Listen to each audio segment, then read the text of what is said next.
हनुमान चालीसा का पाठ तो हम में से कई लोग करते हैं रोजमर्रा की जिंदगी में, शायद कभी संकट के समय। हाँ बिल्कुल। पर क्या हम इसके पीछे की कहानी, मतलब तुलसीदास जी की प्रेरणा और हर चौपाई के जो गहरे अर्थ हैं, उनको समझते हैं? सही बात है। आज हमारे पास जो स्रोत हैं, उनके जरिए इसी पर थोड़ी गहरी चर्चा करते हैं। बिल्कुल। देखिए, ये सिर्फ 40 पंक्तियां नहीं हैं। ये तो भक्ति, शक्ति और ज्ञान का एक तरह से संगम है। और स्रोतों में एक दिलचस्प कहानी भी मिलती है कि तुलसीदास जी ने इसे संभवतः अकबर के कारावास में रचा था। ओ, कारावास में? हाँ, कहते हैं कि उन्हें कोई 40 दिन बंदी रखा गया और उन्हीं दिनों में उन्होंने ये 40 चौपाइयां लिखी। अच्छा। और मजे की बात यह कि जैसे ही पाठ पूरा हुआ, बंदरों की एक बहुत बड़ी सेना ने किले पर धावा बोल दिया। अरे वाह! जिसके बाद फिर उनको रिहा करना पड़ा। ऐसी कहानी है। ये कहानी तो वाकई अद्भुत है। अच्छा, चालीसा शुरू करने से पहले वो 2 शुरुआती दोहे आते हैं। हाँ, दोहे। पहला, श्री गुरु चरण सरोज रज, निज मनु मुकुर सुधारी, वरनऊ रघुबर विमल जसु, जो दायकु फलचारी। इसमें गुरु वंदना तो है, पर इसकी खासियत क्या है श्रोत के अनुसार? देखिए, खास बात यह है कि ये सिर्फ एक, क्या कहते हैं, पारंपरिक शुरुआत नहीं है। तुलसीदास जी कह रहे हैं कि गुरु के चरणों की धूल जो कमल के पराग जैसी है, उससे पहले मैं अपने मन रूपी आईने को साफ कर रहा हूँ। मन का आईना? अच्छा। हाँ, यानी कि निर्मल मन से ही श्री राम के पवित्र यश का वर्णन संभव है।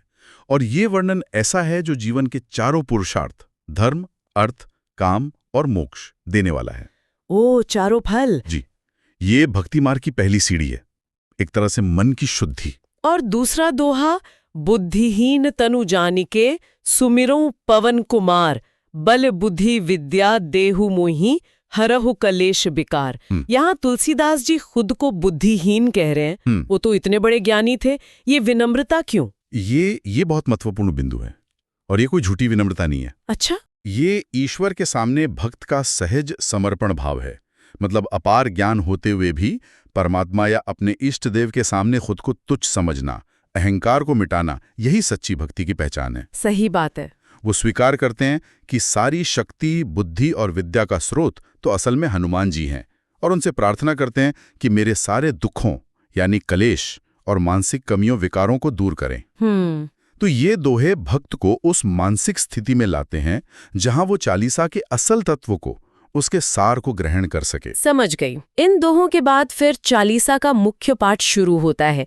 ये ज्ञान और शक्ति पाने की यात्रा का जैसे पहला कदम है, अपनी अज्ञानता को मानना। तभी तो उन्हें ज्ञान गुण सागर कहा गया है। वो तो ज्ञान और गुणों के अथाह सागर हैं, पर उन तक पहुंचने का रास्ता विनम्रता से ही जाता है। सही कहा।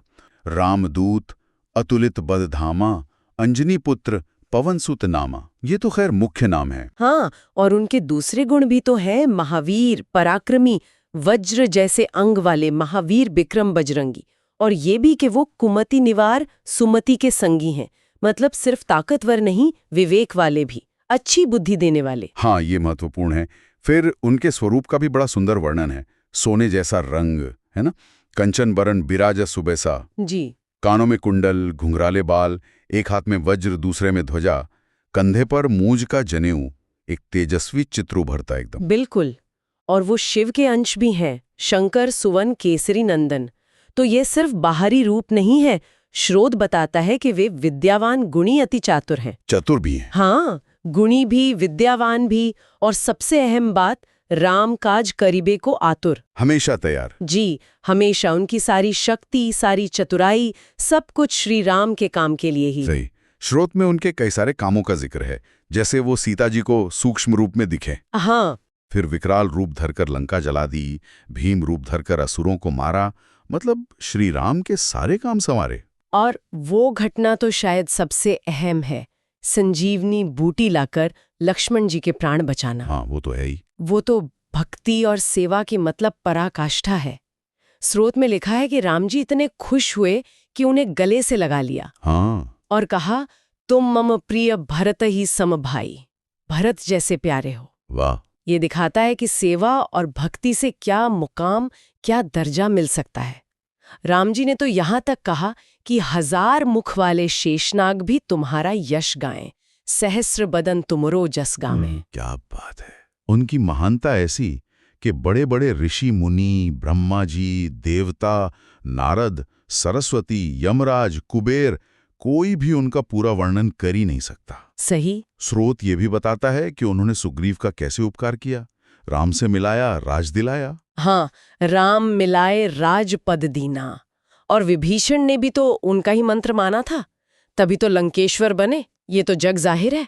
जी बिल्कुल। और उनकी शक्ति की तो बात ही क्या है। वो बचपन में हजारों योजन दूर सूरज को मीठा फल समझकर निगल गए थे। हाँ, जुगु सहस्र योजन पर भानो, लील्योता ही मधुर फल जानो। और प्रभु राम की अंगूठी मुंह में रखकर पूरा समुद्र लांग गए बिना किसी अचरज के। प्रभु मुद्रिका मेली मुख माही, जलधि लांग ही गए अचरज नाही। तो इससे पता चलता है, दुर्गम काज जगत के जेते, सुगम अनुग्रह तुम्हरे तेते। उनकी कृपा हो तो मुश्किल से मुश्किल काम भी आसान हो जाता है। ये सिर्फ शारीरिक बल नहीं है शायद। नहीं, बिल्कुल नहीं। ये आस्था की, निष्ठा की शक्ति है। उनकी शक्ति का असली स्रोत तो श्री राम में उनकी अटूट भक्ति है। अच्छा। इसीलिए वो राम द्वारे तुम रखवारे हैं, श्री राम तक पहुंचने का माध्यम। मतलब उनकी आज्ञा के बिना प्रवेश नहीं। हाँ, और उनकी शरण में जाने पर सब सुख लहे तुम्हारी शरणा। फिर किसी का डर नहीं रहता, तुम रक्षक कहों को डरना। उनके तेज को भी वही संभाल सकते हैं। उनके हुंकार से तीनों लोग कांप जाते हैं। जी। और ये भी कहा गया है कि सिर्फ उनका नाम लेने से ही भूत पिशाच निकट नहीं आवे। हाँ, ये तो बहुत लोग मानते हैं। और लगातार नाम जपने से रोग मिटते हैं, पीड़ा दूर होती है। नासे रोग हरे सब पीरा, जपत निरंतर हनुमत बीरा। तो ये आस्था की शक्ति का प्रभाव है। बिल्कुल। और जो मन, कर्म, वचन से उनका ध्यान करते हैं, हनुमान जी में हर संकट से छुड़ाते हैं। संकट ते हनुमान छुड़ावे। वे तो तपस्वी राजा श्री राम के भी सारे काम बनाते हैं। सब पर राम तपस्वी राजा, तिनके काज सकल तुम साजा। हाँ, और जो कोई भी इच्छा लेकर उनके पास आता है, उसे जीवन का परम फल मिलता है। सोई अमित जीवन फल पावे। उनका प्रताप तो चारों युगों में है। जगत में उजाला उन्हीं से है। जी, वे साधु संतों के रखवाले हैं और असुरों का नाश करने वाले। साधु संत के तुम रखवाले, असुर निकंदन राम दुलारे। और उन्हें माता जानकी से वरदान मिला है 8 सिद्धियों और 9 निधियों का। अष्ट सिद्धि नवनिधि के दाता, असबर दीन जानकी माता। हाँ, पर उनकी सबसे बड़ी निधि तो राम रसायन है, मतलब राम की भक्ति।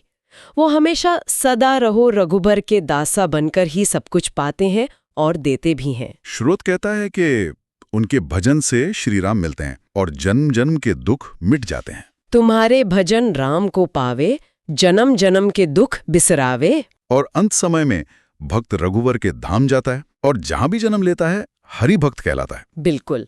और ये भी कि अगर किसी और देवता का ध्यान न भी करें, सिर्फ हनुमान जी की सेवा से ही सारे सुख मिल जाते हैं। हनुमत से ही सर्व सुख करई। जो वीर हनुमान जी को याद करते हैं, उनके संकट कटते हैं, पीड़ा मिटती है। संकट कटे मिटे सब पीरा, जो सुमिरे हनुमत बलबीरा। और अंत में तुलसीदास जी खुद प्रार्थना करते हैं कि हे नाथ, आप मेरे हृदय में निवास कीजिए।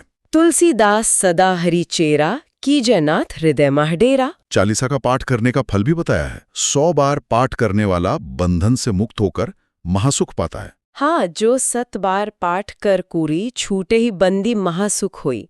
और भगवान शंकर साक्षी हैं कि इसे पढ़ने वाले को सिद्धि मिलती है।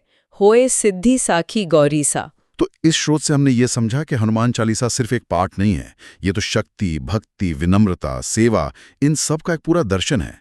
हनुमान जी इन सब गुणों के प्रतीक हैं। हाँ, बिल्कुल। और अंत में एक विचारणीय बिंदु छोड़ जाते हैं जो स्रोत से ही निकलता है। कहा गया है, तुमरे भजन राम को पावे। इस पर सोचा जा सकता है कि कैसे एक भक्त की निस्वार्थ सेवा और उसकी अटूट आस्था उसे उसके आराध्य तक, उसके परम लक्ष्य तक पहुंचा सकती है, जैसा हनुमान जी के जीवन में और इस चालीसा में दिखता है। पवन तनय संकट हरन, मंगल मूर्ति रूप, राम लखन सीता सहित, हृदय बसों सुरभूप।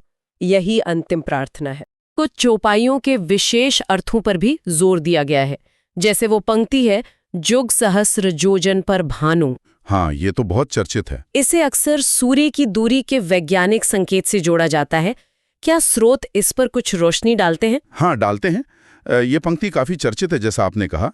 कुछ व्याख्याकार जुग सहस्त्र और योजन को वैदिक गणना की इकाइयों के रूप में देखते हैं। अच्छा, वैदिक इकाइयां। हाँ, उनके अनुसार इन इकाइयों का गुणा करने पर जो संख्या आती है, जैसे 1 युग 12,000 दिव्य वर्ष, 1 सहस्त्र 1,000 और 1 योजन लगभग 8 मील, वो पृथ्वी से सूर्य की दूरी के आश्चर्यजनक रूप से करीब है। सच में, ये तो कमाल है। हाँ, हालांकि ये एक व्याख्या है, जाहिर है, पर यह जरूर दिखाता है कि चालीसा में शब्दों के कई स्तर हो सकते हैं, शाब्दिक अर्थ, आध्यात्मिक अर्थ और शायद सांकेतिक भी। वाकई दिलचस्प है। और कोई चौपाई जिसका जिक्र जरूरी हो? हाँ, एक और महत्वपूर्ण चौपाई है, संकट कटे मिटे सब पीरा, जो सुमरे हनुमत बलवीरा। हाँ, ये तो बहुत लोग दोहराते हैं। बिल्कुल, ये शायद सबसे ज्यादा दोहराई जाने वाली पंक्तियों में से है कि ये सिर्फ बाहरी संकटों की बात नहीं है। पीरा यानी पीड़ा, वो शारीरिक भी हो सकती है और मानसिक भी। अच्छा, दोनों तरह की। जी हाँ, हनुमान जी का स्मरण जो बल और वीरत्व के प्रतीक हैं, वो आंतरिक और बाहरी हर तरह की बाधाओं और पीड़ाओं को काटने की शक्ति देता है।